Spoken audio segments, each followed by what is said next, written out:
என்னைக்கு சொன்னதே கிடையாது. அவங்க வாழ்வியல தான் சொல்றாங்க. அவங்க என்ன சொல்றாங்க, நான் என்னுடைய அனுபவத்தில் புரிந்து கொண்டவற்றை உனக்கு சொல்கிறேன். நான் பட்டு தெரிய விட்டதை நீ படாமல் தெரிந்து கொள்ளுன்னு தான் சொன்னாங்க. இப்போ சித்தர்கள் பார்க்குறப்ப நமக்கு எல்லாமே அகத்தியர் தான் முதல். இப்போ முதல் சங்கம் சொல்லக்கூடிய பாண்டிய நாட்டுடைய அரசன் சிவனை தான் முதல். சிவன் கூட நம்ம கடவுளாக பார்க்குறோம். ஆனால் சிவன் தான் பாண்டிய நாட்டுடைய முதல் அரசன். சிவன் மகன் தான் அகத்தியருக்கு தமிழுடைய குருவாக இருந்திருக்காங்க. அப்போ பார்க்குறப்ப ஒரு அரசன் எப்படி மொழியை வளர்த்துருக்கான், அரசன் ஒரு ராஜகுருவை தன்னுடைய நல்வாழி கட்டியா எப்படி பயன்படுத்தியிருக்கான்.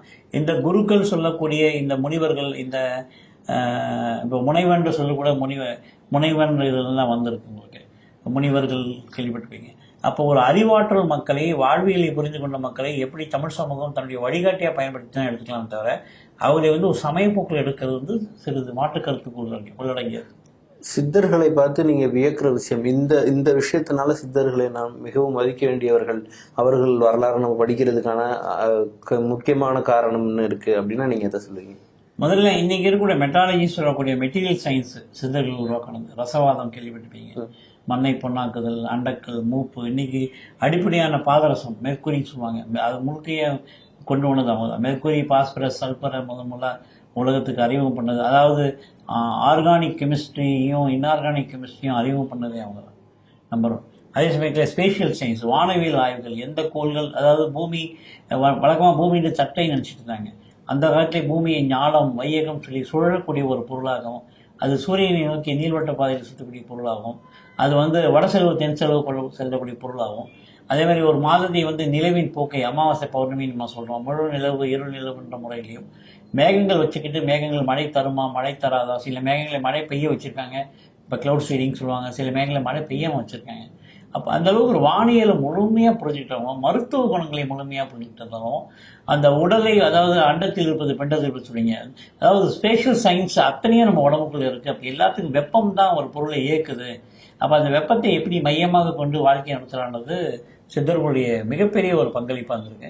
சித்தர்கள் மருத்துவத்தில் மட்டுமல்ல, வானவியலில் மட்டுமல்ல, வாழ்வியலில் மட்டுமல்ல, உலகின் கூறுகளை உள்ளடக்கிய உலகில் வாழக்கூடிய இந்த மக்களின் வாழ்க்கைக்கு தேவையாக இருந்திருக்காங்க. அவங்களுக்கு இடம் பொருள்னு கிடையாது, ஆனால் நிலவும் பொழுதுன்னு சொல்லக்கூடிய டைம் அண்ட் ஸ்பேஸை மையமாக வச்சு தான் சித்தர்கள் இருந்திருக்காங்க. அந்த சித்தர்களுடைய பயன் உலகம் முழுக்கும் பயன்படக்கூடிய பயனை தான் இருந்தது தவிர ஒரு குறிப்பிட்ட மக்களுக்காக, குறிப்பிட்ட மொழி பேசக்கூடிய மக்களுக்காக என்றைக்குமே இருந்து கிடையாது. ஏன்னா அவங்களுக்கு தெரியும், நிலவுன்றது பூமியில் இருக்க அத்தனை மக்களுக்குமானது, சூரியன்றது உலகத்தில் இருக்க அத்தனை மக்களுக்காகும். அது மாதிரி தான் அந்த சித்தர்கள் அவருடைய கருத்துக்கள் மனிதத்துக்கானது, உயிர்களுக்கானது.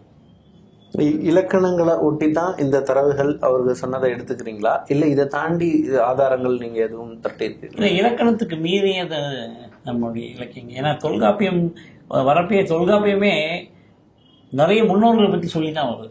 தொல்காப்பியம் அகத்தியத்தை பற்றி பேசுறது, தொல்காப்பியம் ஐந்தரம் பற்றி பேசுறது. அப்போ தொல்காப்பியம்ன்றது ஒரு மிக பழமையான காலத்தில், அதுக்கும் முந்தைய காலத்து தரவுகளை உள்ளடக்கி ஒரு இலக்கண அமைப்பை உருவாக்கினது. ஏன்னா வாழ்வியல்ன்றது இலக்கணத்துக்கு உட்பட்டது கிடையாதுங்க. மொழி வேணால் இலக்கணத்துக்கு உட்பட்டது இருக்கலாம். ஆனால் ஒரு நடைமுறையில் போகிறீங்க, அந்த இடத்துல கடல் இருக்குன்னா நீங்கள் வேறு பக்கமாக போவீங்க. அங்கே இலக்கணம் பக்கத்துக்கு இருக்க மாட்டீங்க. ஒரு கடலில் உங்கள் கப்பல் முழுக போகுதுன்னா அந்த இடத்துல இலக்கண முறையோடு போக மாட்டீங்க, அது முறைப்படுத்தப்பட்ட முறையோடு போக மாட்டீங்க. உங்களுக்கு தேவை தப்பிக்கணும் அந்த இடத்துலேருந்து. அப்போ அது இலக்கணத்தெல்லாம் உடைக்கப்பட்ட ஒரு செயலாக தான் இருக்கும். அந்த மாதிரி, ஏன்னா உங்களுக்கு தெரியும், தெய்வம்ன்றது உலகம் முழுக்க நம்பின காலத்தில் தெய்வத்தால் ஆகாதெனினும் முயற்சி தன் மெய்வருத்தை கூடி தரும். இங்கேயே இலக்கணம் உடைஞ்சிடுச்சு. ஏன்னா தெய்வத்தை நம்பிக்கிட்டு தான் அங்கேயே பாருணும். தெய்வமே